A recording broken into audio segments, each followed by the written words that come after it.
Anies atau Ahok, itulah dua tokoh yang sekarang tampaknya sedang dibahas secara alot ya oleh PDI Perjuangan setelah punya peluang untuk mengajukan calon di Pilgub DKI ya pasca keputusan Mahkamah Konstitusi.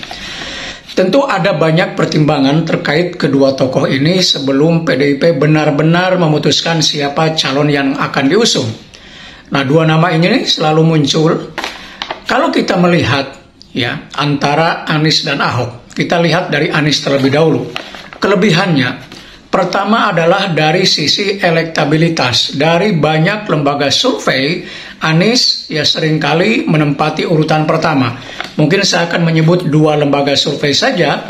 Yang pertama Litbang Kompas ya pada kurun waktu 15 sampai 20 Juni 2024 ini misalnya Anies mendapatkan 29,8% dan itu paling tinggi ya. Sementara Ahok 20%. Kemudian satu lagi adalah indikator politik Indonesia di mana dilakukan pada tanggal 18 sampai 26 Juni 2024 dengan hasil Anies mencapai 41,7% dan Ahok 27,8%. Ini artinya di dua lembaga survei ini Anies posnya selalu tertinggi dan Ridwan Kamil itu selalu di urutan ketiga ya. Nah, menyebutkan dua lembaga itu saya kira cukup representatif karena itu dua lembaga yang saya kira punya kredibilitas yang cukup ya. Dan survei itu dilakukan secara top of mind. Top of mind itu artinya para warga yang disurvei sampelnya itu tidak disodorkan nama, tetapi mereka langsung memilih nama sendiri ya tokoh-tokoh siapa yang layak memimpin DKI Jakarta. Itu aspek kelebihan yang pertama dari seorang Anies ya. Kemudian yang kedua tentu Anies dianggap punya pengalaman karena pernah menjadi gubernur DKI periode kemarin ya.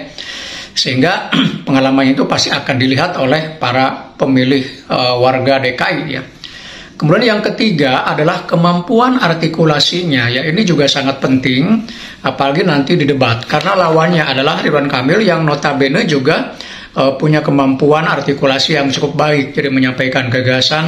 Maka kalau Anies yang melawan RK di forum debat misalnya, saya kira itu akan terjadi perdebatan yang cukup bagus ya, akan kompetitif. Itu saya kira beberapa kelebihan dari seorang Anies. Tetapi tentu ada kelemahannya juga. Kelemahan yang sering dibicarakan orang adalah terkait dengan loyalitas. Anies jelas bukan kader PDIP dan tampaknya juga tidak mau kalau suruh masuk menjadi kader PDIP. Karena itu tentu loyalitas yang non kader dengan kader itu pasti berbeda ya terhadap partainya. Maka kemungkinan orang akan melihat nanti loyalitas Anies akan dianggap satu kekurangan gitu terhadap PDIP. Yang kedua juga kita melihat Megawati selama ini cenderung hegemoni dominan terhadap kandidat ya. Dalam kasus Jokowi misalnya kemarin pada saat pilpres saja atau ketika menjadi presiden saja kelihatan Megawati seperti ingin mengatur dan seterusnya. Nah, di sini juga saya kira seorang Anies yang mungkin berbeda dengan Jokowi ya, yang lebih cukup terang-terangan, lebih menampakkan kalau misalnya tidak setuju gitu ya, akan menyampaikan secara langsung ya, beda dengan Jokowi yang politisi Jawa yang cenderung diam gitu ya. Tentu ini juga akan menjadi persoalan. Dan yang paling penting saya kira problem yang paling penting adalah terkait dengan Anies ini adalah menyatukan dua basis massa yang berbeda ya. Dua basis massa jelas antara masanya Anies ya dengan PDIP kan berbeda ya, melihat dari Pilgub DKI 2017 pada Pilpres kemarin. Apakah misalnya basis massa Anies yang misalnya Muslim ya, banyak sekali warga Muslim dengan basis massa PDIP itu akan ketemu dengan perbedaan-perbedaan yang ada. Itu saya kira akan menjadi satu pembahasan, satu sorotan gitu ya.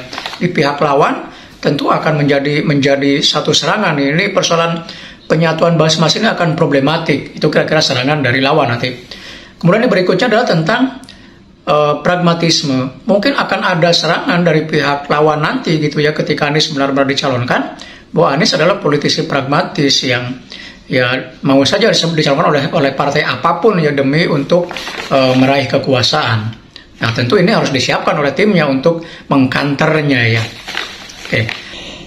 Kemudian Ahok, ya Ahok jelas kelebihannya adalah seorang kader partai, sehingga tidak ada masalah dengan loyalitas dan lain sebagainya karena dia orang kader sendiri, dan PDIP tentu akan mendapatkan citra positif juga karena dia mencalonkan seorang kadernya. Nah, beda dengan kalau non kader yang dicalonkan seperti Anies itu, PDIP mungkin dianggap wah partai yang nggak punya kader potensial nih. Maka dengan majunya Ahok ya dianggap PDIP punya memiliki kader potensial. Kemudian dari sisi elektabilitas, meskipun tidak setinggi Anies, Ahok juga selalu berada di urutan kedua di berbagai lembaga survei. Ya, artinya sebenarnya dari sisi elektabilitas juga cukup tinggi. Dan kemudian ya tidak ada problem dengan basis massa karena ya tadi itu orang dari kader yang sama, dari partai yang sama, maka tidak ada problem. Nah, lalu kekurangan Ahok, kita tahu bahwa Ahok ini mungkin masih ada impact ya Pilgub DKI 2017 di mana dia mendapatkan kasus seperti kita ketahui ya, kasus penistaan agama dan sebagainya. Mungkin akan masih ada serangan ke arah itu gitu ya di Pilgub DKI kalau Ahok yang dipilih oleh PDIP. Meskipun itu bisa dikantor tentu saja. Kemudian yang kedua, kita lihat juga gaya komunikasi politik Ahok itu kan cenderung terlalu low context communication ya, terlalu tanpa tedeng aling-aling, bahasanya cenderung keras dan seterusnya ya. Mungkin pada sebagian pemilih ada yang kurang sreg dengan gaya komunikasinya Ahok. Karena itu akan menjadi salah satu kekurangan Ahok. Saya kira itu ya beberapa pertimbangan plus minus antara Anies dengan Ahok. Tentu PDI Perjuangan yang menjadi partai yang paling berkepentingan untuk mengajukan calon, saya kira betul-betul akan mempertimbangkan dari berbagai seginya antara Anies yang menjadi cagupnya partai Kepala Banteng atau Ahok. Saya kira dua tokoh inilah yang akan terus digodok. Persoalan wakilnya nanti, itu nanti bisa belakangan. Maka yang paling penting sekarang adalah calon cagupnya itu sendiri. Demikian teman-teman, sampai bertemu kembali di video berikutnya. Tetap semangat.